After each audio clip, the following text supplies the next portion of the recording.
भी हम करुणा या सेवा की बात करते हैं तो एक नाम शायद सबसे पहले जहन में आता है, मदर टेरेसा। ये सिर्फ एक नाम नहीं बल्कि एक पूरा विचार बन चुका है।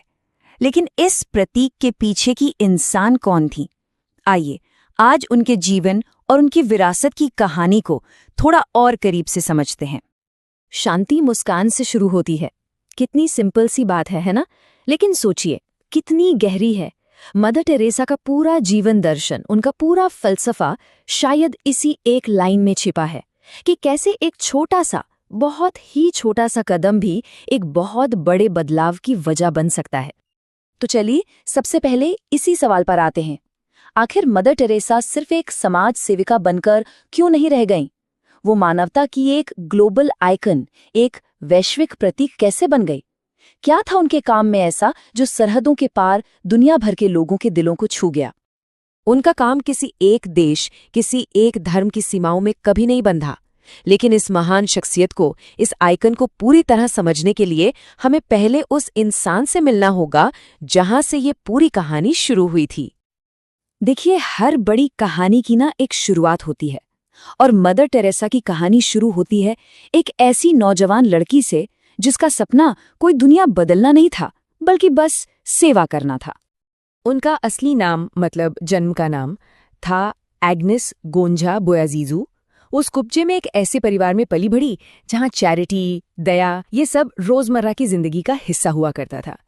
कहा जाता है कि खास तौर पर अपनी माँ से उन्होंने ये सीखा और इस सीख ने उन पर इतनी गहरी छाप छोड़ी कि यही उनके आने वाले कल की नींव बन गई। और ये सफ़र शुरू भी बहुत जल्दी हो गया था। जरा सोचिए, सिर्फ 12 साल की उम्र में उन्हें ये महसूस हो गया कि उनका जीवन दूसरों की सेवा के लिए है। फिर तो एक के बाद एक बड़े फैसले हुए। 1928 में वो आयरलैंड गईं, लोरेटो सिस्टर्स को ज्वाइन किया और फिर 1929 में भारत आ गईं। शायद तब उन्हें इस बात का अंदाजा भी नहीं था कि यही देश उनकी कर्मभूमि बनने वाला है। तो ठीक है, वो भारत आ चुकी थीं, उनका काम शुरू हो गया था। लेकिन फिर कहानी में एक ऐसा मोड़ आया, एक ऐसी घटना हुई जिसने उनके मिशन की दिशा ही बदल दी और उन्हें एक नई और कहीं ज्यादा मुश्किल राह पर लाकर खड़ा कर दिया। तो सवाल यही उठता है कि आखिर वो क्या था, वो टर्निंग पॉइंट कौन सा था जिसने सिस्टर टेरेसा को मदर टेरेसा बना दिया? इससे कहा जाता है the call with in the call, मतलब बुलावे के भीतर एक बुलावा।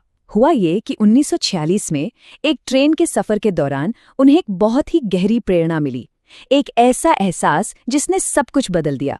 संदेश बिल्कुल साफ था, कॉन्वेंट की सुरक्षित दीवारों को छोड़ो और सीधे उन गलियों में उतरो, उन लोगों के बीच जाओ जो सबसे गरीब हैं, सबसे बीमार हैं, जिन्हें दुनिया ने जैसे भुला ही दिया है।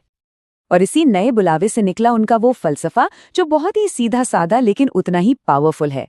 अगर 100 लोगों को नहीं खिला सकते तो कोई बात नहीं, सिर्फ एक को खिलाओ।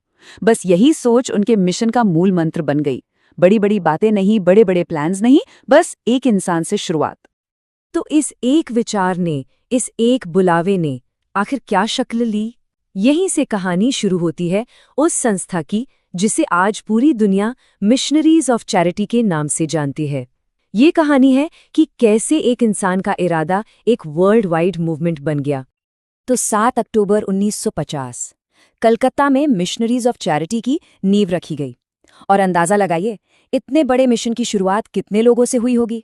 सिर्फ 13 लोगों से। जी हाँ, बस 13 सदस्य। ये इस बात का सबसे बड़ा सबूत है कि किसी महान काम की शुरुआत के लिए भीड़ नहीं, इरादा चाहिए। और इस मिशन का मकसद बिल्कुल साफ था, उन लोगों तक पहुंचना जिन्हें समाज ने बिल्कुल किनारे कर दिया था। सबसे गरीब, बीमार, वो लोग जो अपनी आखिरी सांसें गिन रहे थे, अनाथ बच्चे, बेघर लोग। मतलब ये मिशन उन लोगों के लिए था जिनका दुनिया में कोई नहीं था। और वो जो छोटी सी शुरुआत थी ना, वो कहाँ तक पहुंची, इसका अंदाजा इस बात से लगाइए 1950 में सिर्फ एक देश में, और आज ये मिशन 130 से भी ज्यादा देशों में काम कर रहा है। ये सिर्फ एक ऑर्गेनाइजेशन का विस्तार नहीं है, ये उस एक विचार का विस्तार है। और बात सिर्फ देशों तक ही सीमित नहीं है, पूरी दुनिया में इनके 7,000 से ज्यादा सेंटर्स हैं। 7,000। हर सेंटर अपने आप में उम्मीद का एक छोटा सा दिया है, एक महफूज ठिकाना जहां किसी न किसी जरूरतमंद को मदद मिलती है। ये आंकड़ा उनके काम के स्केल को दिखाता है। तो सवाल है कि ये सेंटर्स असल में करते क्या हैं? ये उन लोगों को डिग्निटी, सम्मान देते हैं जिन्हें इसकी सबसे ज्यादा जरूरत है। शिशु भवन में अनाथ बच्चों को घर मिलता है। जो लोग बीमार हैं, मर रहे हैं, उन्हें सुकून से दुनिया से जाने का हक मिलता है। कुष्ठ रोगियों को इलाज और समाज में वापस जगह मिलती है। मतलब हर काम का मकसद एक ही है, इंसानियत की गरिमा को जिंदा रखना। हर जिंदगी का एक अंत होता है, लेकिन कुछ लोग अपने काम के जरिए एक ऐसी विरासत छोड़ जाते हैं जो हमेशा हमेशा के लिए जिंदा रहती है। तो चलिए अब बात करते हैं मदर टेरेसा के जीवन के आखिरी पड़ाव की और उनकी उस कभी न खत्म होने वाली लेगेसी की। उनके काम को दुनिया ने पहचाना और सराहा।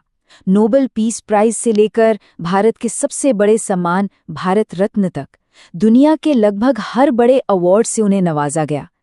लेकिन खास बात ये थी कि उन्होंने इन सभी पुरस्कारों को कभी अपना नहीं माना। वो हमेशा कहती थीं कि ये सम्मान उन गरीब लोगों का है जिनकी वो सेवा करती हैं।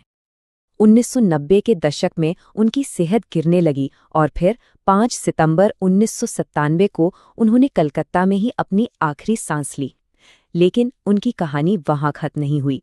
साल 2016 में वेटिकन ने उन्हें आधिकारिक तौर पर संत का दर्जा दिया और वो हमेशा के लिए कलकत्ता की संत टेरेसा बन गईं। तो ये सफ़र देखिए कहाँ से कहाँ तक पहुंचा। स्कोपचे की एक नौजवान लड़की एग्नेस से लेकर दुनिया की संत टेरेसा तक। उनकी कहानी शायद हमें यही एक बात सिखाती है कि अगर इरादा सच्चा हो तो सेवा का एक छोटा सा कदम भी इतना बड़ा हो सकता है कि उसकी गूंज पूरी दुनिया में सुनाई दे। और जाते जाते मदर टेरेसा अपने पीछे एक बहुत बड़ा सवाल छोड़ गईं। एक ऐसा सवाल जो शायद उनके पूरे जीवन का निचोड़ है।